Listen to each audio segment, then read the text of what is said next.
Hi, I'm Marilyn, and this is Eric, and we're the Calac Shelfies. And today we're talking about Forgotten Waters, Yes.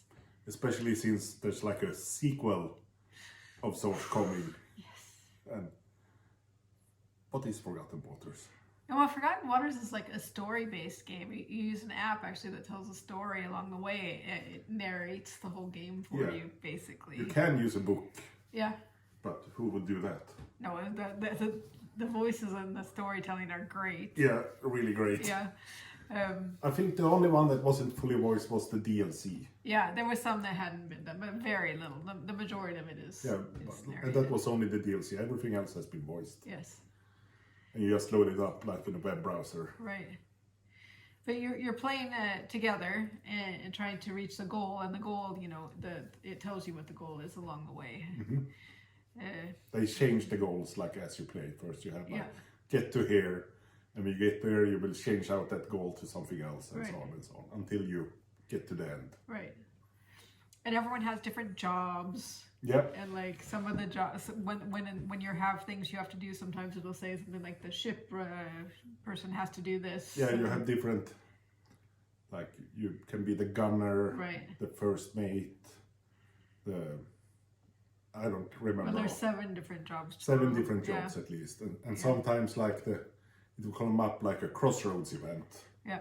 And it's like read this to the gunner, Right. and then that gunner, like whoever is the gunner, gets to decide what Right. we should do, Right. or read this to the person with the most infamy and Right. things like that. And it could be like, sail further or stay where you are and get more treasure or something like that. Yeah, that's usually not the crossroads event though.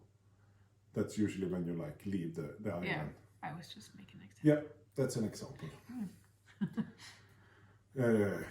It's based off the crossroad system that's in Dead of Winter, Yeah, which we have played. we have played. But It's not as fun. No, It's not the bad, same. but it's not as fun as this because the story is great.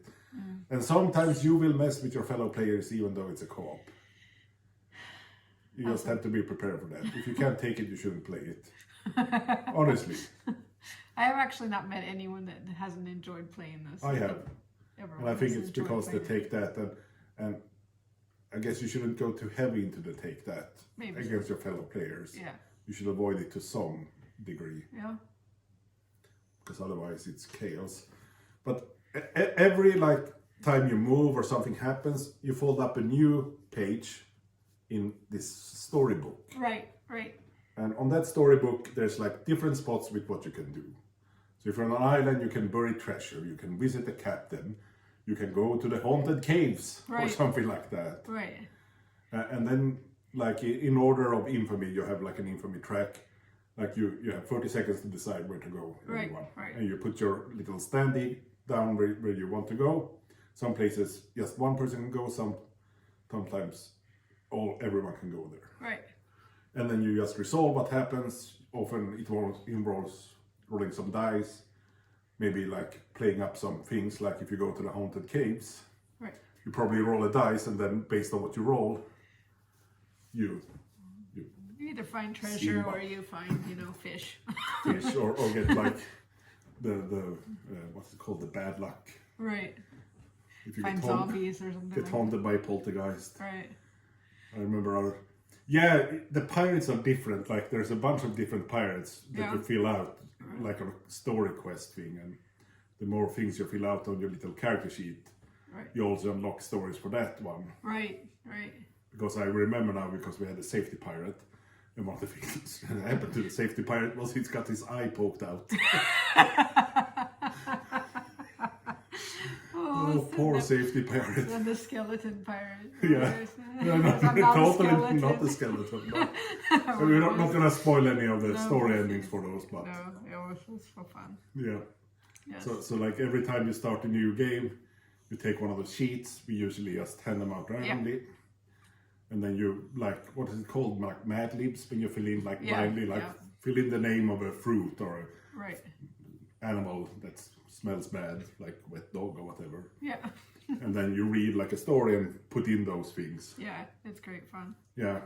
We're not doing the best job here of explaining it feels like. We're very all over the place. It's a story game. Each thing has a map-like thing you fold up in a book. Right. I mean, And you it's do Forgotten things- Waters. yeah, you're it's you're forgotten. basically on a ship or Yeah, you're a going pirate. from island to island and You're a fighting pirate. other ships. If you want to be a pirate and like have fun and laugh, then play Forgotten Waters. yeah. I don't think there's that much to add Yeah. Do it. to it. Bye bye.